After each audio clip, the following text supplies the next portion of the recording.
আসসালামু আলাইকুম সবাইকে টেকনিক্যাল কাউসারের পক্ষ থেকে ধন্যবাদ। আজকে আমরা দেখব কিভাবে একটি কুলিং টাওয়ার কাজ করে এবং তাতে কি কি ইকুইপমেন্ট আছে তা আজকে আমরা দেখব।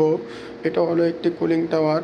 চিলার মূলত দুই ধরনের, একটা হলো এয়ার কুল, এই যে এটা হলো একটা এয়ার কুল চিলার, আর একটা হলো আপনার ওয়াটার কুল চিলার। এটা হলো আপনার ওয়াটার কুল চিলার।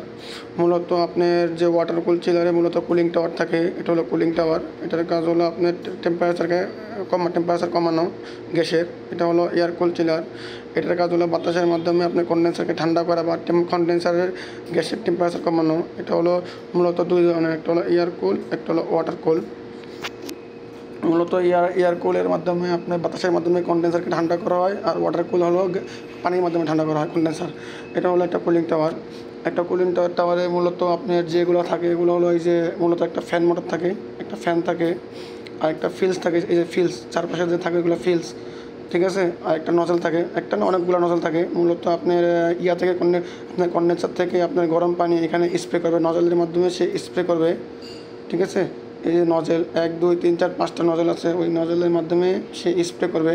যখন স্প্রে করবে তখন এখান থেকে মনে করেন যে গরম পানিটা আছে তখন নিচে যাবে। তখন উপর থেকে যে ফ্যান আছে, উপরে যে ফ্যান মোটর আছে, ওই ফ্যান মোটরে ঘোরার মাধ্যমে এখান থেকে যে হিটটা আছে সেই হিটটা মনে করেন আপনার হিটটা বাইরে বের করে দেবে বা বর্জন করবে, যার ফলে পানির টেম্পারেচার কমে যাবে এবং পানি কিছুটা শীতল হবে। এখানে মূলত আপনার কন্ডেন্সার থেকে যে গরম পানিটা কুলিং টাওয়ারে আসবে, ওয়াটার ইন হবে। এখানে আবার নজলের মাধ্যমে সে স্প্রে করবে, যার ফলে মোটর ঘোরার মাধ্যমে সে গরম পানিটা সে বর্জন করবে বাতাসটা, এবং পানি ঠান্ডা হবে। এটা সে মনে করেন ডাইরেক্ট ওই যে কুলিং টাওয়ার থেকে ডাইরেক্ট মনে করেন চিলারে ইন হবে। আবার এখান থেকে আবার সে গরম হয়, আবার আউট আপনার চিলার থেকে যে গরম পানিটা আছে এটা সরাসরি মনে করেন সে যে কুলিং টাওয়ারে দিবে।